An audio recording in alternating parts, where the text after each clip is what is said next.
هناني واملك ناري، ولما ملكته من عرقي طلع لي يقول وقال لي نقسمه بينا ولكن يتقسم من طول. اول قصيده قصيره، القاهره.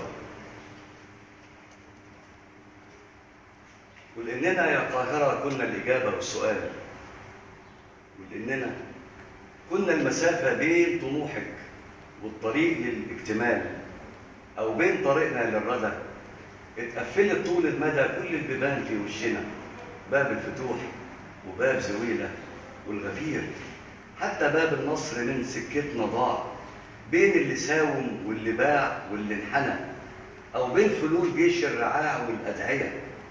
حتى قمرنا لما قرب يكتمل وتكتحل عين الصبايا بالضياء اللي انفتح بيني وبينك للاسف باب الوداع.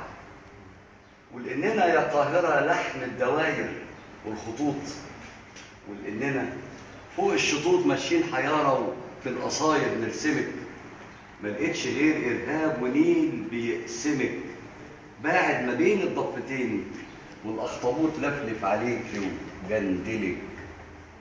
فنزلت باب الخلق ابحث عن اثر شبابيك قدام، ارابيسك منقوش بالصدف اطل منها على التاريخ اللي انحرف بيه المسار، وارصد خبايا الانكسار فكر وعلم. ما لقيتش غير بياع عجوز بيبيع نيات ملهاش ندم. قربت منه اساله اوصف لي سوق الخشابين والنحاسين، رد بأنين تقصد تقول النخاسين، مش هو ده برضه الطلب؟ مطرح ما تمشي هتلاقيهم موجودين، اصل المثلث انقلب فمشيت حزين، مشيت حزين يا القاهرة.